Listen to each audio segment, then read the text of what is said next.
Hello, everybody. We are looking at the tactic endgame today with a rook each, and we have 4 pawns each, but two of our pawns are very close to promotion.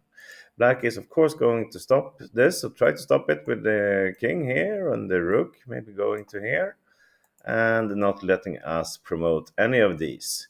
But we have, as I said, a very tactic variation here leading to a victory for white. So, can you find it on your own? Pause the video now and see if you can find how white wins from here. Go ahead. And welcome back. Okay, so always there's some sort of sacrifice included in the studies I present. But now, really, this is not the right starting move. Black will simply take this, and if we go on with a7 here, black will not play rook a1, instead he will play rook d8. And from there, he will pretty easy go to a8, maybe move his king first, etc. So that's not the right starting move. And I'm not going to go through all the variations in there because then I'm going to give away a little bit on tactics later on. So, and starting with moving the king somewhere like this doesn't help at all. Black can simply take a check, forcing us back to the h file. And he can take this pawn, and the rook has several options to stop this pawn, and that's also a draw. So what we are doing is to push the a pawn. This is the right starting move. We are now one step away from promoting on both our pawns. And of course, he has to stop this one first. It's pretty obvious the only defense move for black is rook a1. Now the question is, how do we proceed from here?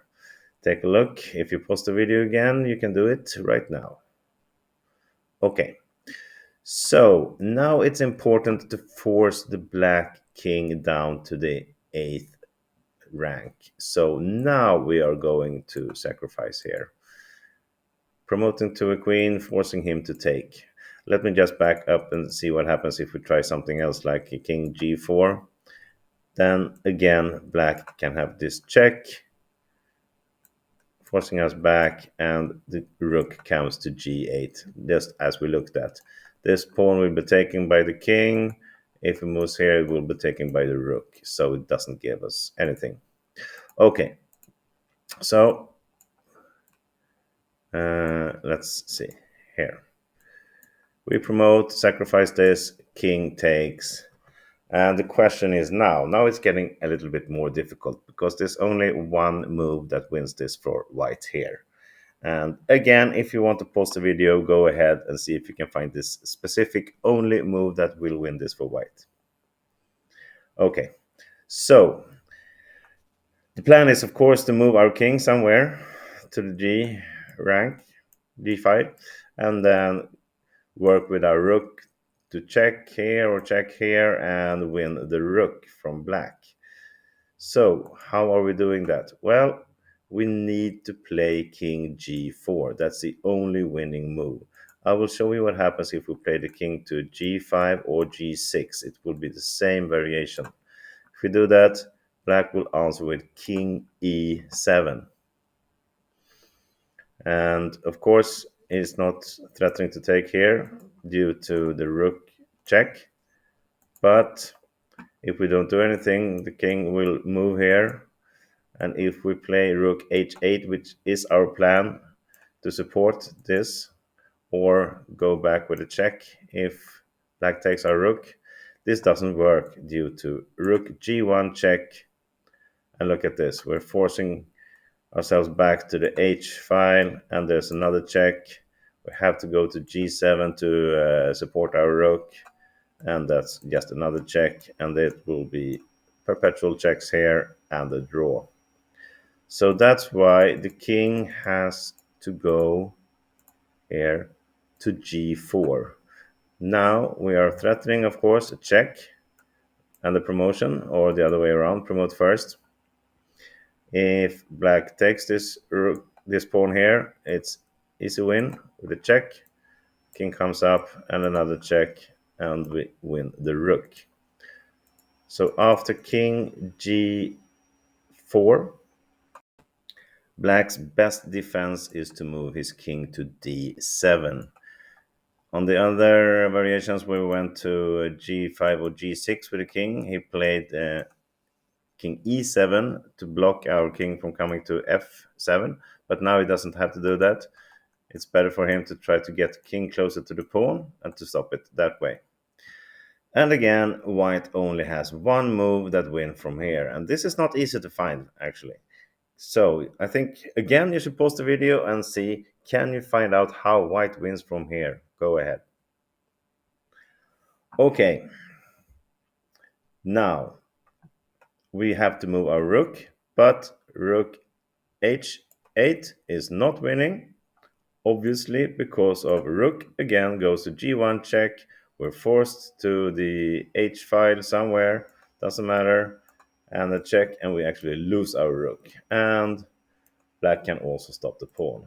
So rook h8 is a very bad idea, and if we check here on h7, well, now the king simply comes to d6 or c6, and we cannot help this pawn to promote. So instead of attacking with the rook here, we do this fantastic rook sacrifice, rook h1. That's a beautiful move at this point. Obviously, if black takes it, then we promote and we go ahead with a queen versus a rook.